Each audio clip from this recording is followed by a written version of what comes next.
So we are recording in a different spot for a couple of episodes because my garden is getting a complete overhaul. The wooden beds that I've had for the past couple of years have not held up to the Arizona heat. So we're going to be recording right here for a while. We are on our third video in our soil taxonomic series. So far we have covered Alphasols, Andisols, Iridosols, and Entisols. Today we're going to cover the next three orders in the series: Gelisols, Histosols, and Inceptisols. So stay tuned for Soils with Sorrel.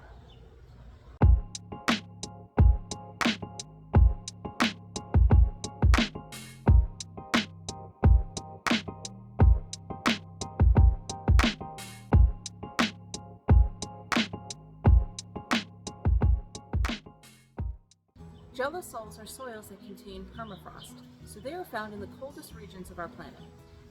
In the US, they are not found in the lower 48, only in Alaska, as you can see from this map. Gelisols are interesting because they have not experienced the warm temperatures needed for things to decompose, so there's very little horizon development. However, the same situation means gelisols have a lot of stored carbon, because instead of things decomposing and creating horizons, they just stay frozen under the ice. Gelisols have three suborders. These are the suborders: Histosols, Orthos, and Turbels. Histosols contain the most carbon out of the three suborders.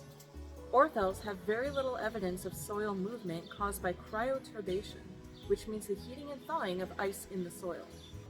Turbels show distorted soil horizon boundaries caused by cryoturbation. Histosols also contain a lot of stored carbon due to the accumulated undecomposed and slightly decomposed organic matter due to their moist surrounding environment. We more commonly know them as peats, bogs, and mucks, and you can clearly see the large organic matter horizon layer in this picture. In the US, they are found mostly in Minnesota, Wisconsin, Michigan, North Carolina, Maryland, Florida, Louisiana, and Hawaii. Since they contain a lot of moisture, they're not very good for engineering purposes, even if they were drained of all of their water, because they don't have the structural integrity to support a lot of weight. However, histosols are able to handle saturating conditions, making them critical for the sustainability of wetlands. Histosols have four suborders. These are the suborders: fibrists, folists, hemists, and saprists. Fibrists are found mostly in Alaska and have some decomposition. Folists are found mostly in Alaska and Hawaii and don't have as much saturation. Hemists are found mostly in Alaska and Minnesota and have moderate rates of decomposition. Saprists are found in the lower 48 states and have more decomposition than hemists. Some have been drained to use for growing crops. Inceptisols are found in the subhumid and humid regions of the US. They have some horizon development but are more developed than entisols. These soils are just beginning to form horizons, so they don't have the weathering and mineral accumulation of other soils.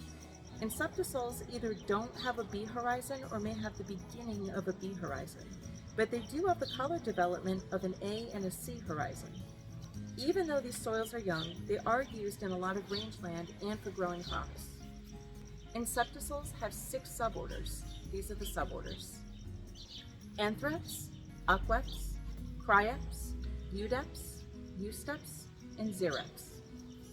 Anthrax have a man-made horizon intentionally created by continuous alteration. They are not found in the US. Aqueps are saturated most of the year. Cryeps are found in cold mountainous areas. Eudeps are found in humid areas, mostly in the Appalachian Mountains. Eusteps are found in the arid and semi-arid areas of the country. Xereps are found in the western US. So that's it for now. Thank you for watching my channel. In our next episode, we will be covering the next three orders of soil taxonomy: mollisols, oxasols, and spotosols.